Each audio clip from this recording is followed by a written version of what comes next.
오늘 우리들에게 주신 하나님 말씀 함께 봅니다. 출애굽기 6장 26절에서 30절입니다.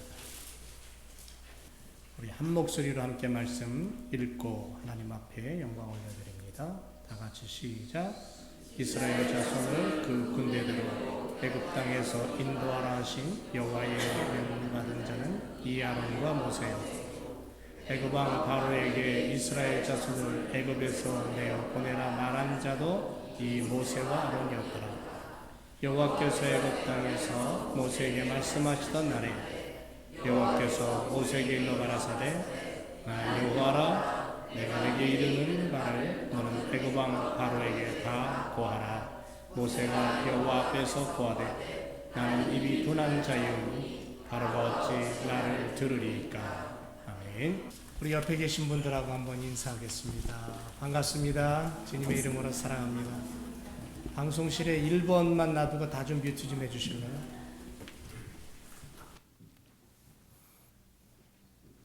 앉아 계시는데 좀 덥지 않으세요? 괜찮으십니까? 예. 오늘 아침에 갑자기 에어컨이 나오는 듯 안 나오는 듯 좀 이상합니다. 지금 괜찮습니까? 예. 굉장히 더운 그러한 여름이 시작이 됐습니다. 이럴 때일수록 우리가 서로 또 붙잡고 함께 이 무더운 여름을 잘 이겨내기를 바랍니다. 오늘 말씀의 제목은 하나님의 일꾼으로 택함 받음입니다. 계속해서 출애굽기의 이야기를 통해서 오늘 우리들을 점검을 하고 있는데요. 가중한 노역으로 인해서 모세와 이스라엘 백성들 사이에 이 불신과 불만이 생깁니다. 그래서 굉장히 큰 장벽이 생기는 것을 보게 되죠. 이런 위기 상황에 직면한 모세를 향한 하나님은 모세가 하나님 앞에 기도할 때 위로하십니다. 그리고 화답하십니다. 이스라엘의 믿음의 조상인 아브라함, 이삭, 야곱과 맺었던 언약을 근거로 해서 기필코 이 애굽의 학정에서부터 이스라엘을 내가 구해내고 약속의 땅으로 너희들을 인도해 갈 거야라고 확신을 주십니다. 이게 한 번으로 끝난 게 아니고 모세에게 계속 말씀하셔요. 계속해서. 그럼에도 불구하고 고난에 찬 현실을 바라보면서 인간이기 때문에 현실을 바라보죠. 백성들의 마음이 아예 닫혀버린 모습을 보면서 모세는 절망적인 탄식을 하나님 앞에 하죠. 하나님이 이 백성이 하나님은 모세에게 위로와 용기를 주시지만 여전히 모세는 뭐라 그러냐면 하나님 내가 입이 두문합니다. 말주변이 없어요. 내 백성들도 말 듣지 않고 바로를 설득할 능력도 없습니다. 이렇게 핑계 아닌 핑계를 대고 있는 그 하나님을 향한 모세의 모습. 그러나 하나님은 여전히 확신과 위로로 다가오셔서 모세에게 아론이라는 일꾼이 있다는 것을 상기시키시죠. 야, 네 형 아론이 있잖아. 네 형 아론이 말 잘하잖아. 모세의 부족함을 채우기 위한 사람으로 아론이 등장을 하죠. 우리 하나님이 얼마나 참 세밀한 하나님인가 하는 것을 우리가 깨닫게 됩니다. 그래서 우리가 구약 성경을 읽으면서 하나님을 생각할 때에 이런 마음이 떠올라요. 첫째는 하나님은 한번 약속하신 것, 언약하신 바는 절대로 변개치 않으신다. 바꾸지 않는다. 이루어내신다.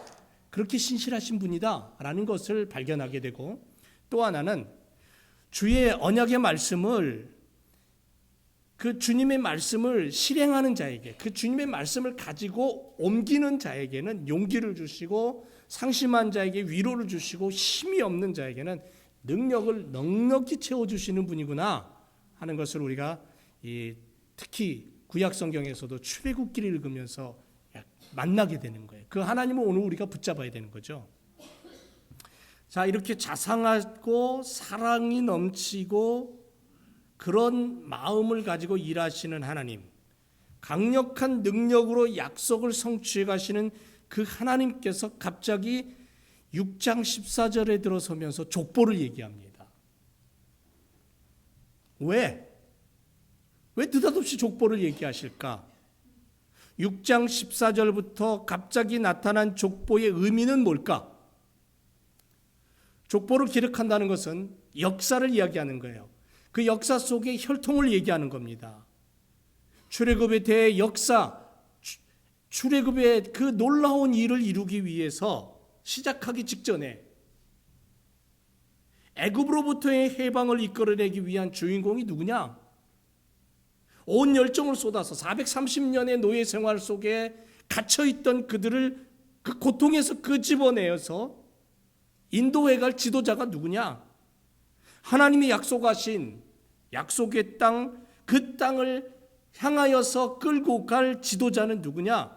그걸 정확하게 밝히기 위해서 족보를 얘기하고 있고, 그 족보의 가장 중심에 누가 있냐면 모세와 아론이 있다라는 거죠. 그래서 6장 14절부터 기록되고 있는 족보는 모세와 아론의 족보입니다.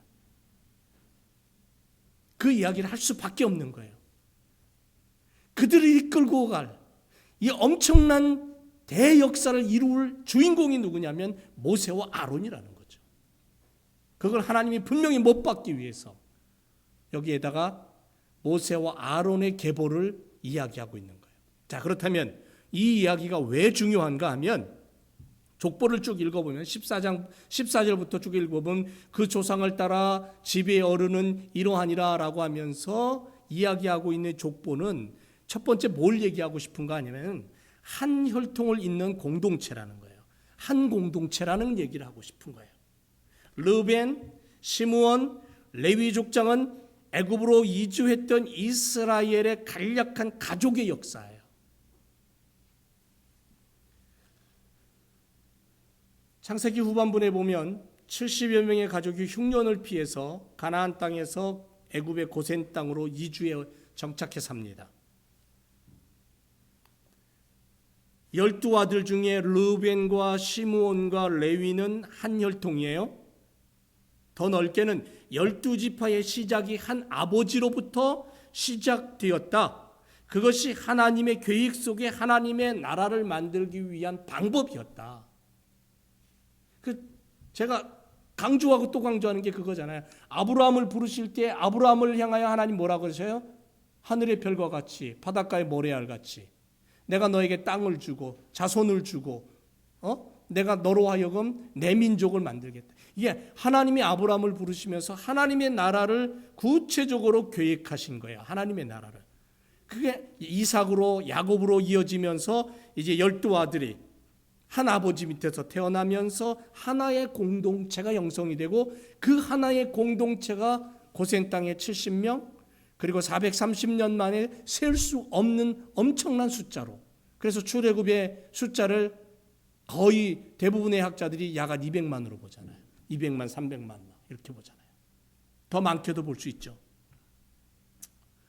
우리는 예수님으로부터 새 생명을 얻은 자로 살아갑니다. 죄악 속에 살다가 지옥으로 떨어질 수밖에 없는 우리들. 그런데 예수님께서 우리의 모든 죄를 해결하셨어요. 십자가에서 죽으심으로 우리의 더러움과 악을 제하시고 우리로 하나님의 자녀 삼으셨어요. 그러므로 이제 우리는 그리스도 안에 있으면 하나님의 한 가족이 되는 거예요. 고린도후서 5장 17절에 이렇게 말하잖아요. 그런즉 누구든지 그리스도 안에 있으면 새로운 피조물이다. 이전 것은 지나갔으니 보라 새 것이 되었다. 그리스도의 피가 우리를 깨끗게 하셨기 때문에 우리는 한 혈통이고 한 공동체가 된 거예요. 하나의 공동체예요. 구세주이신 예수님 안에서 우린 새로운 창조의 축복을 얻은 거예요.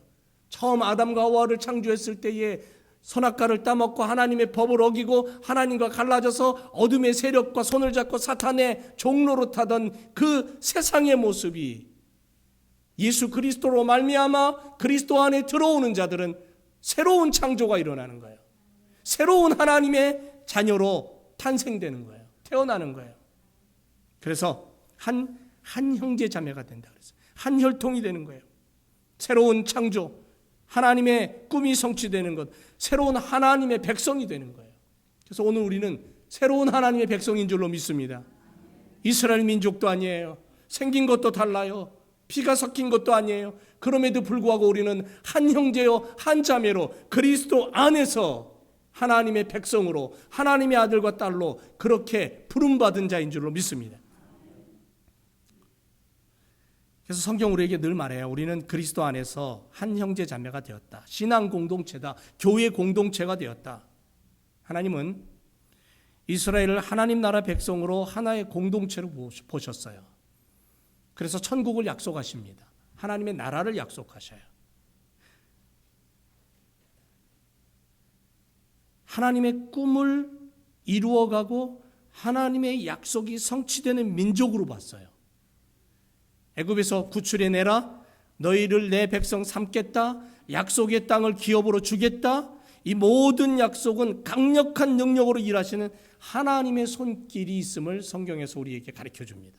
그러니까 성경을 읽으면 하나님의 계획과 하나님의 약속과 하나님의 일하심이 구체적으로 보이는 거예요.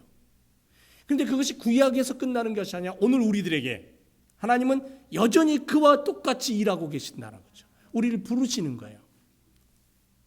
로마서 12장 5절에 보면 이와 같이 우리 많은 사람이 그리스도 안에서 한 몸 되어 서로 지체가 되었다 그랬습니다. 히브리서 2장 11절에 가보면 거룩하게 하시는 자와 거룩하게 함을 입은 자들이 다 하나에서 난지라 그랬어요. 그러므로 형제라 부르기를 부끄러워 말라 그래요. 사랑하는 제일교회 형제자매 여러분, 우리는 하나의 공동체를 이룬 가족입니다. 믿음 안에서, 그리스도 안에서 십자가로 예수 이름으로 하나 되고 십자가 보혈로 하나 되고 하나님의 나라 백성임을 우리가 믿고 고백하는 겁니다.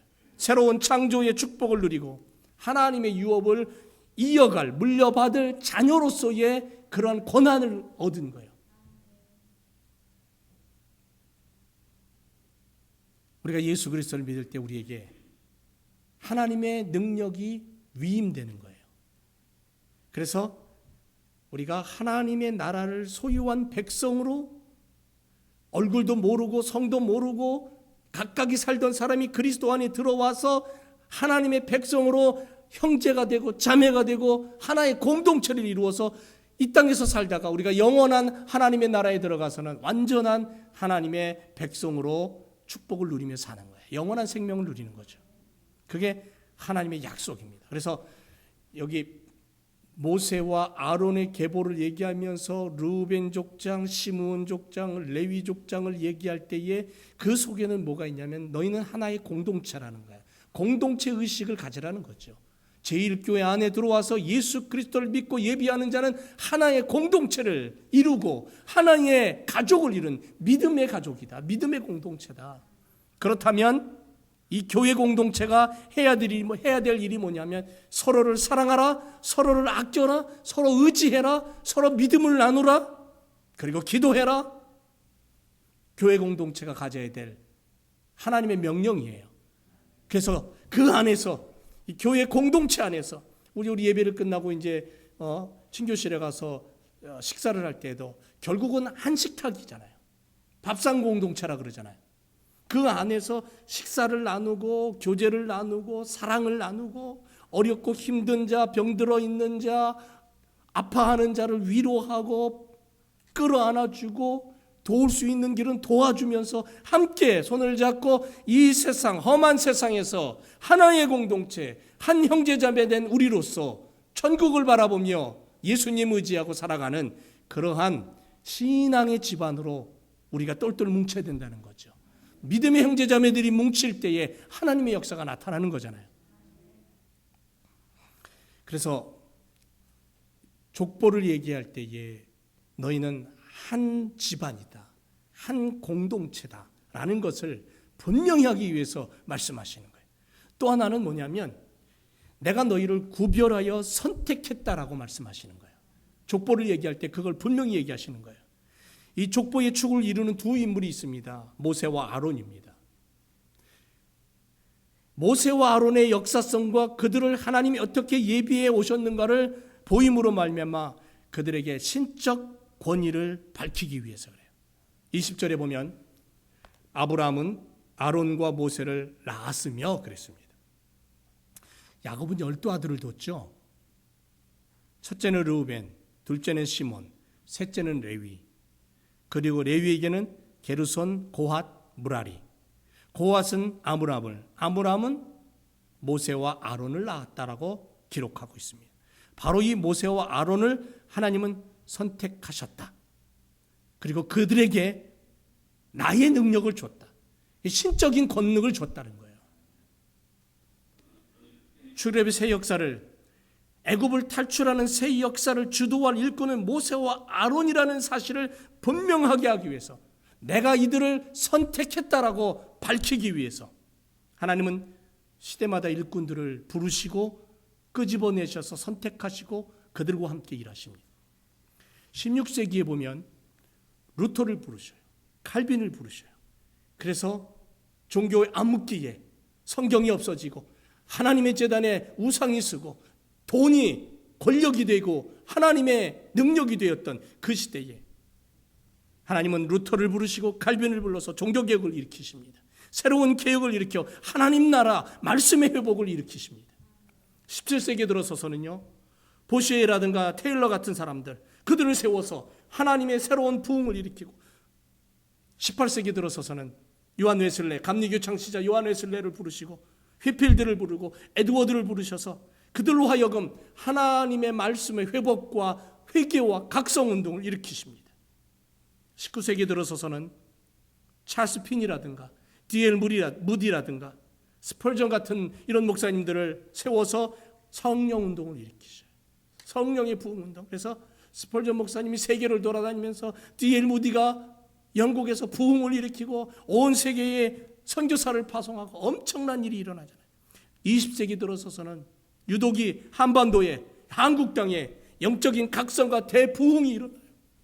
1907년에 평양의 대부흥운동은 제주도까지 성령의 불길이 번졌던 놀라운 역사가 일어났습니다. 21세기에 우리가 살고 있는 지금 이 시대에 지구촌 어디선가 하나님은 당신의 택한 종들을 통해서 성령의 불을 일으키시고 죽은 자를 건지시고 구원하셔요. 지금도 모슬렘 땅에 선교사 한 사람 없는 그 땅에 복음이 들어가지 않고 성경이 없는 어느 한 땅 구석에서 어떤 사람이 꿈속에 주님을 만나고 회개하고 십자가 보혈을 믿고 엄청난 일들이 벌어지고 있어요. 지금도 미전도 종족에 복음을 들고 들어가는 수많은 일꾼들이 있어요.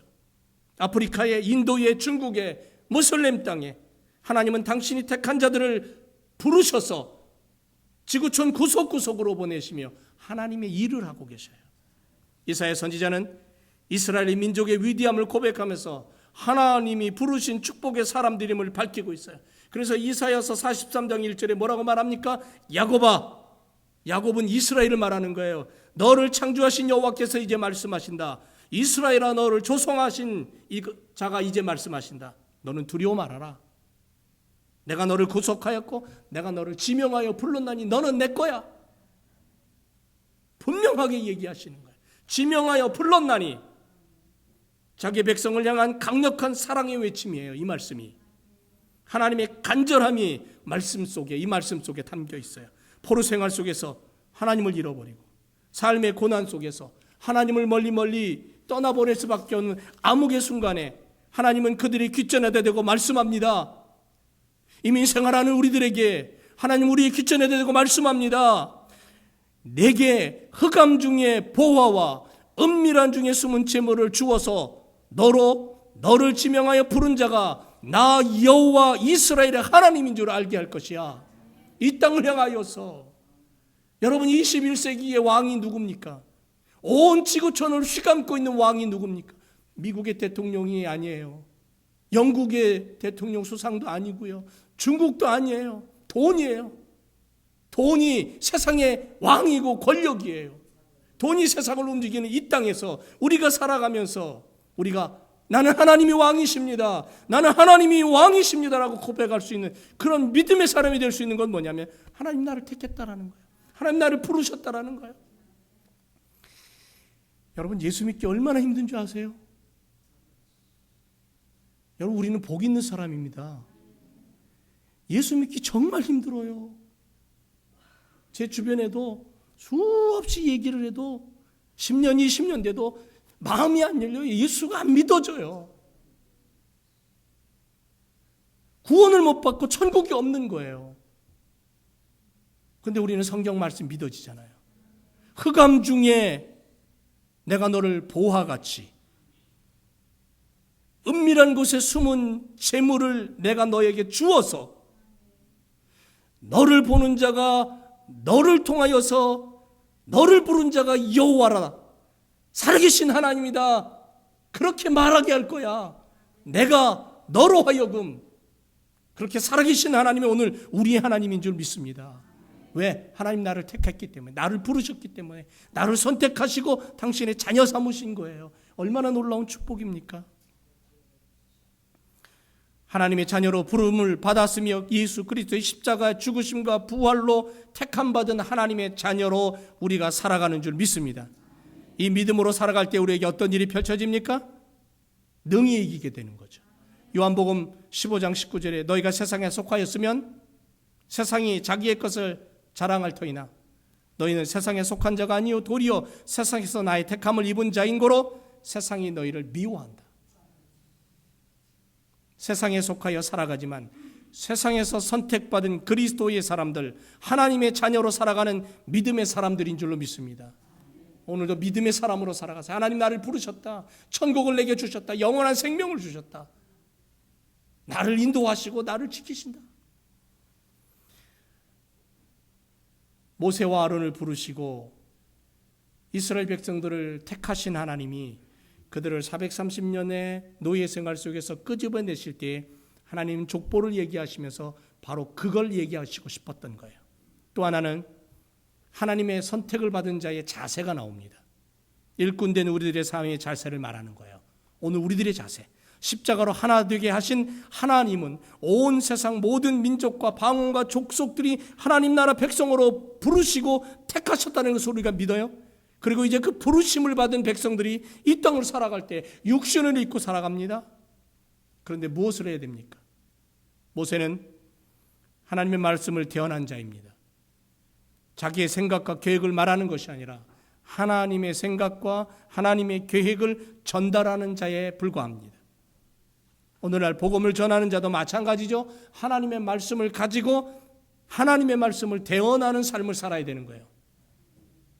그러므로 우리가 지금 모세처럼 하나님의 뜻과 계획을 깨닫고 우리가 사는 이웃을 향하여 하나님의 뜻을 이야기할 수 있고 하나님의 말씀을 이야기할 수 있는 그런 하나님의 일꾼으로 서야 될 줄로 믿습니다. 그러기 위해서 모세가 했던 일이 뭐냐면요, 모세는 들은 바 그대로 전했어요. 다른 것 섞지 않았어요. 하나님께 들은 그대로를 아론에게 얘기했고 아론은 모세에게 들은 그대로를 그대로 행했어요. 그리고 그들이 그렇게 했을 때에 하나님의 능력이 나타나고 하나님의 권능이 나타난 것을 봅니다. 또 하나는 다 전했어요. 하나님의 말씀을 듣고 이렇게 말해라, 이렇게 해라, 그대로 했어요. 빼지 않았어요. 내 생각대로, 내 의지대로, 내 취향대로 저 사람이 저 바로왕이 뭐는 싫어할 거야 그래서 그거 빼고 이러지 않았다는 거죠. 다 하나님의 말씀 그대로를 다 전했다라는 거죠. 만왕의 왕 대신 하나님의 말씀, 내가 좋아하는 것만, 내가 듣기 싫은 것은 빼고, 아니에요. 하나님 말씀 그대로를 다, 때로는 좋은 말도 있지만 때로는 책망의 말씀도 있기에 그것을 그대로 다 모세는 전했어요. 그리고 그것을 통해 하나님의 역사를 봤어요. 오늘도 우리는 마찬가지입니다. 하나님 말씀을 읽고 그 하나님 말씀을 가슴에 담고 그리스도를 모르고 죄악 속에 살아가는 내 주변에 있는 수많은 사람들에게 하나님의 말씀을 그대로 전하면 돼요. 그 다음에 하나님의 말씀을 모세는 어떻게 전했냐면 담대하게 전했어요. 여러분, 모세는 굉장히 겁이 많은 사람이에요. 그래서 지난번에도 말씀드렸습니다마는 그 호렙산 떨기나무 불꽃 가운데 나타나신 하나님을 만나고 하나님이 부르실 때 모세는 안 간다고 아주 뒤로 꽁무니 빼는 모습이 역력하게 드러나요. 굉장히 겁이 많아요. 그리고 말주변이 없다 그랬어요. 40년 동안 애굽의 왕자로 살았던 사람인데 광야에 가서 말이 없어진 건지 모르겠지만 성격이 내성적인지 모르겠지만 입이 뻣뻣하대요. 말을 못하겠대요. 하나님, 난 말을 못합니다. 나 말주변 없습니다. 난 부족합니다. 다른 사람 보내세요. 안 갑니다. 안 가겠습니다. 얼마나 겁이 많고 뒤로 빼길 좋아했던 모세인지 모릅니다. 그래서 하나님이 아론을 붙인 거예요. 아론은 말도 잘하고 담대하고 담력도 있고. 그런데 그런 모세를 하나님이 가장 강대국의 왕 앞에 세우신 거예요. 그것도 모세 주변에 호위 병사도 없었어요. 지팡이 하나 잡고 자기 형 아론을 대동하고 바로 앞에 당당하게 서서 하나님의 말씀을 그대로 얘기합니다. 담대함이에요. 말씀을 들은 대로 다 전하고 그렇게 하는 자의 마음속에 담대함을 주시고 대언자로서 하나님의 권위를 가지고 말할 때 담대하게 해야 돼요. 여러분, 우리가 이 땅을 살아갈 때에 세상은 우리를 겁을 줍니다. 우리로 하여금 믿음이 흔들리게 만들어요. 겁보로 만들어요. 고개를 떨구게 만들고 허리를 숙이게 만드는 그런 세상의 힘과 권력을 우리는 압니다. 이 땅을 한 20, 30년 살아보면 알아요. 세상의 권력이 얼마나 힘있고 능력 있는가를 알아요. 그렇기 때문에 우리는 세상을 살아가면서 모세처럼 당당하게 서서 바로왕이여 내 백성을 보내라. 내 백성을 보내라. 그렇게 이야기할 수 있는 담력을 우리는 신앙 안에서 가져야 된다는 거죠. 세상을 향하여 세상아 하나님의 백성을 괴롭게 말하라. 십자가의 복음을 믿어라. 예수 그리스도로 구원 얻어라. 담대하게 말할 수 있는 세상과 맞설 수 있는 신앙의 사람이 되라는 거예요. 모세는 바로 그런 사람으로 바로왕 앞에 서는 거예요. 그 속에 누가 힘을 주셨냐면 하나님이 그에게 힘을 주신 거죠. 사랑하는 제일교회 믿음의 성도 여러분, 우리는 세상에서 하나님의 말씀을 전하는 자인 줄로 믿습니다. 말이든 눈빛이든 내 몸짓이든 내 걸음이든 어떤 것으로든 나는 내 삶의 모습을 통해 그리스도를 이야기하는 사람이에요. 그리스도를 말하는 사람이에요. 성경을 얘기하는 사람입니다. 그러므로 내가 몸짓 하나를 가지고도 언어 한마디를 가지고도 나는 하나님의 일꾼으로 하나님의 자녀로 복음을 이야기하고 담대하게 세상을 향하여 십자가의 보혈의 능력이 무엇인가를 전해줄 수 있는 그러한 믿음의 삶을 살아야 될 줄로 믿습니다. 그래서 우리의 생각, 우리의 견해, 우리의 사상 등등 모든 것이 하나님의 말씀의 검으로 제쳐놓고 성령께 사로잡혀서 우리가 하나님을 앞세우고 그렇게 능력을 가지고 이 땅을 살아가는 그리스도인이 되어야 될 줄로 믿습니다. 모세가 그랬다는 거예요. 모세도 우리와 똑같은 인간입니다. 사도 바울도 우리와 똑같은 성정을 가진, 우리와 똑같은 모습을 가진 사람이었어요. 그러나 그가 하나님의 능력을 갖고 세상 앞에 섰을 때에 로마의 황제도 바울의 말을 들었어요. 지금도 우리는 복음을 가지고 담대하게 하나님의 말씀을 전하고 하나님의 뜻을 이야기할 수 있는 그리스도인이 되어야 될 줄로 믿습니다. 입이 뻣뻣하고 둔합니다. 그렇게 주저하던 모세 앞에 아론의 재능을 말씀하시고 모세의 입이 될 것을 약속하셨던 하나님의 능력, 하나님의 사랑, 하나님의 자상하심을 우리가 오늘도 바라보면서 여러분, 우리 제일교회가 하나의 공동체가 되어 믿음의 형제자매가 되어 하나님 나라를 사모하면서 하나님 우리를 택하셨다. 하나님 내 자녀를 택하셨다. 하나님이 나를 붙잡으신다. 그리고 우리가 이 땅을 살아갈 때에 하나님은 반드시 우리에게 은혜를 주시고 승리를 주시고 축복하신다. 하나님의 손길이 함께 하신다. 이런 믿음을 가지고 이 땅을 살아가면서 내가 만나는 사람에게, 내 가족에게, 내 이웃에게 그리스도는 구세주고 예수 믿으세요. 예수 그리스도로 말미암아 구원함을 얻고 천국을 소유하세요. 영원한 생명을 얻으세요. 그렇게 복음을 전하며 살아가는 21세기에 하나님이 부르신 모세와 같은 아론과 같은 일꾼으로 살아가시기를 주님의 이름으로 부탁을 드립니다. 기도하겠습니다. 하나님 감사합니다. 우리 이 땅을 살아가면서 뻣뻣한 모습을 가지고 주저하는 믿음을 가지고 부족한 모습으로 살아갈 수밖에 없는 연약한 자들입니다. 하지만 하나님 우리에게 능력 주셨습니다. 예수 그리스도로 말미암아 우리에게 새 생명 주셨고 힘을 주셨습니다. 구원을 주셨습니다. 이제는 나의 몸짓으로, 나의 언어로, 나의 눈빛으로, 나의 손으로, 나의 걸음으로 예수는 그리스도요, 생명이요, 능력이요, 하나님의 말씀은 살아 움직이는 운동력이 있는 능력이라고 그렇게 우리가 보여줄 수 있는 믿음의 삶을 살게 하여 주옵소서. 우리의 삶을 통해 성경이 살아있음을 보여주는 증거자가 되게 해 주옵소서.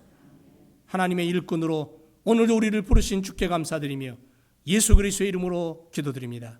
아멘.